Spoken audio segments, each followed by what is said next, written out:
இப்ப எனக்கு வந்து இப்ப அவரு போனாரா போகலையா, போனாரு. போட்டோ எடுத்திருப்பாரா, எடுத்திருக்க மாட்டாரா? போட்டோவே எடுத்திருக்கட்டுங்க. அது போட்டோஷாப் இல்ல. ஒரிஜினல் போட்டோவே எடுத்திருக்கட்டுமே.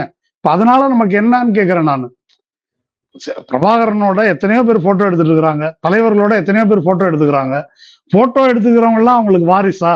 அவங்களுடைய அரசியல் வழிகாட்டியா? இந்த வச்சுக்கிட்டு என்கிட்ட தான் ஈழ பிரச்சனைய, தமிழ்நாட்டு பிரச்சனையெல்லாம் அவர் ஒப்படைச்சிருக்காரு அப்படின்னு அவர் பேசுறாரு. வெறும் போட்டோ மட்டும் இல்ல. அப்போ புலிகள் இயக்கத்துல இருந்தவர்கள், தலைவர்கள், புலம்பெயர் தமிழர்கள் யாராவது கேள்வி கேட்டாங்களா இத இத்தனை நாள் வரைக்கும்? கேள்வி கேட்பதற்கு மாறாக கலைஞரை சாடி கொண்டிருந்தார்கள் சீமானோட சேர்ந்து. இதுதான் இது நாள் வரைக்கும் நடந்துட்டு இருந்தது. அப்ப சீமான் இன்னைக்கு இவ்வளவு திமிரா பேசுறாரு அப்படின்னு சொன்னாக்கா, பேச முடியுது அப்படின்னு சொன்னா, இந்த மாதிரி ஒரு பின்புலம் இருக்கு. அது அந்த பின்புலத்துல கொஞ்சம் கொஞ்சமா வளர்ந்து வந்து இப்போ பெரியாரை கொச்சைப்படுத்துவது, இழிவுபடுத்துவது,